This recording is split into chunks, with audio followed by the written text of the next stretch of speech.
दोस्तों, दिनाक्षी short hand में आपका स्वागत है। अगर आप चैनल पर नए हैं तो चैनल को सब्सक्राइब करें और बेल आइकन जरूर दबाएं। इस डिक्टेशन की एडवांस आउटलाइंस और वाक्यांश आप हमारे पेड बैच से प्राप्त कर सकते हैं। हमारे पेड बैच में आपको प्रतिदिन सभी डिक्टेशंस की एडवांस आउटलाइंस और वाक्यांश दिए जाते हैं और कुछ ऐसी डिक्टेशंस जो केवल पेड मेंबर्स को ही प्राप्त होती हैं। हमारे पेड बैच को ज्वाइन करने के लिए और बैच के बारे में संपूर्ण जानकारी प्राप्त करने के लिए आप डिस्क्रिप्शन बॉक्स में दिए गए मोबाइल नंबर पर व्हाट्सएप कर सकते हैं। इस डिक्टेशन की डेमो आउटलाइंस आप हमारे टेलीग्राम ग्रुप से प्राप्त कर सकते हैं। तो चलिए डिक्टेशन को स्टार्ट करते हैं। डिक्टेशन 5 सेकंड बाद स्टार्ट होगी। Ready, start.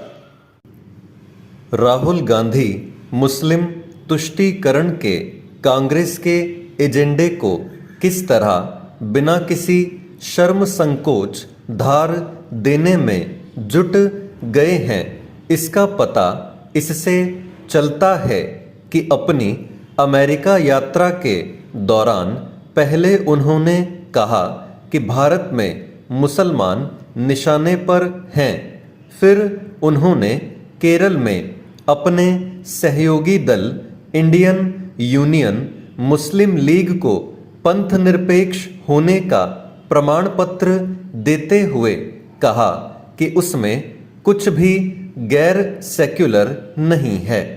इसका मतलब है कि उनकी नज़र में वह पक्के तौर पर पंथ निरपेक्ष है। उनका यह बयान जीती मक्खी निगलने जैसा और पंथ निरपेक्षता का उपहास है। इंडियन यूनियन मुस्लिम लीग के सांप्रदायिक चरित्र पर इस तरह की बातों से पर्दा पड़ने वाला नहीं है कि वह जिन्ना की मुस्लिम लीग से अलग है, क्योंकि सच यही है कि विभाजन के बाद उसका गठन जिन्ना के समर्थकों ने ही किया था। यह भी एक तथ्य है कि बंटवारे के बाद उसके नेताओं के सांप्रदायिक सोच से नाराज होकर सरदार पटेल ने यह कहकर उन्हें चेताया था कि 2 घोड़ों की सवारी मत कीजिए, एक घोड़ा चुन लीजिए और जो पाकिस्तान जाना चाहते हैं वे जा सकते हैं।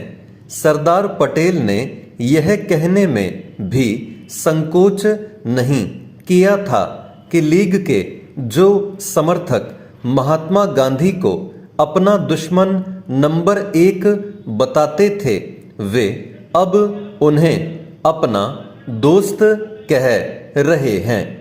भले ही संकीर्ण वोट बैंक की सस्ती राजनीति के चलते आज की कांग्रेस यह सब याद न रखना चाहती हो, लेकिन देश की जनता यह सब नहीं भूल सकती। यह ठीक है कि वायनाड में राहुल गांधी इंडियन यूनियन मुस्लिम लीग के समर्थन से ही चुनाव जीते थे, लेकिन इसका यह मतलब नहीं कि देश में भी इन तथ्यों से मुंह मोड़ लें कि इस पार्टी के संस्थापकों में से वे भी थे जिन्होंने खुले तौर पर पाकिस्तान की पैरवी की थी और संविधान सभा में उसके नेताओं ने शरिया कानून की वकालत की थी। आखिर राहुल गांधी किस मुंह से ऐसे सांप्रदायिक और विभाजनकारी अतीत वाले दल को पंथ निरपेक्ष होने का प्रमाण दे रहे हैं? हैरानी नहीं कि कल को वह बंगाल के घोर सांप्रदायिक और नफरती इंडियन सेक्युलर फ्रंट को भी पंथ निरपेक्ष होने का प्रमाण दे दें, क्योंकि कांग्रेस ने पिछला विधानसभा चुनाव उसके साथ मिलकर ही लड़ा था। इंडियन यूनियन मुस्लिम लीग हर लिहाज से एक सांप्रदायिक सोच वाली पार्टी है। यह वही दल है जिसने जिहादी इस्लामी प्रचारक जाकिर नाइक का इतना खुलकर बचाव किया था कि कांग्रेस को शर्मसार होकर उससे असहमति जतानी पड़ी थी।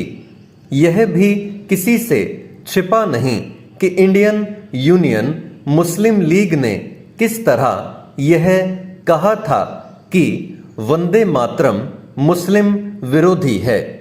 राहुल गांधी मुस्लिम वोटों की खातिर इंडियन यूनियन मुस्लिम लीग के पंथ निरपेक्ष होने का ढिंडोरा पीट सकते हैं, लेकिन इससे उसका सांप्रदायिक चेहरा छिपने वाला नहीं है।